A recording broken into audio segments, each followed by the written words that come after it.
Hello foodies, আসসালামু আলাইকুম। Welcome back to my daily vlog. আজকে আমি মিরপুর 10-এ হাজি নান্না বিরিয়ানির এখানে চলে আসছি এখানকার মোরগ পোলাও ট্রাই করার জন্য। যেই জন্য আমি আসছিলাম 1 তারিখে, কিন্তু সেদিন আনফরচুনেটলি মোরগ পোলাওটা অ্যাভেলেবেল ছিল না, যার কারণে আমার এখান থেকে মুভ করা লাগে। বাট আজকে আমি ফাইনালি এখানের মোরগ পোলাও ট্রাই করে যাবই, মানে যাব, কারণ এখানকার মোরগ পোলাওটা না বেশ মজা হয়, যার কারণে আমি এখানকার মোরগ পোলাওটা অর্ডার করি, যেটার প্রাইস ছিল 160 টাকা। আর সেই সাথে 250 টাকার চিনি গুঁড়া কাচ্চি, খাসির কাচ্চিটা আর কি অর্ডার করেছিলাম। আর একটা 40 টাকার টিকিয়া নিয়েছিলাম, যেটা খাওয়ার ক্রেভিং আমার অনেক দিন ধরে উঠছিল।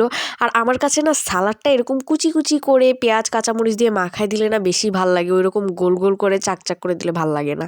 আর কাঁচা পেঁয়াজ থাকুক আর না থাকুক, কাঁচামরিচটা থাকলে তো কথাই নেই, বেশ ভাল লাগে।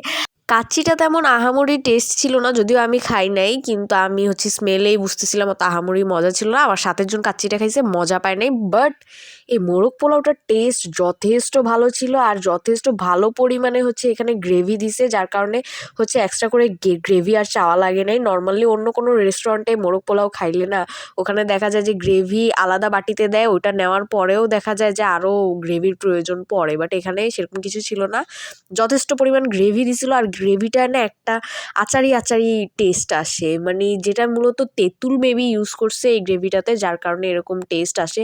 আর এটা এত মজা লাগতেছিল সালাদ দিয়ে মাখায় খাইতে, জাস্ট হ্যাভেনলি গুড। আর এটার সাথে না গলাও দিছিল 2 পিস।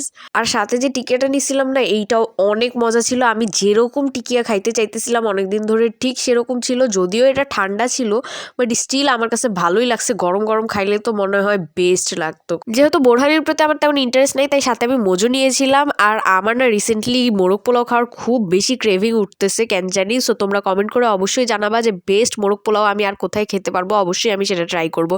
সো আজকে এই পর্যন্ত, আল্লাহ হাফেজ।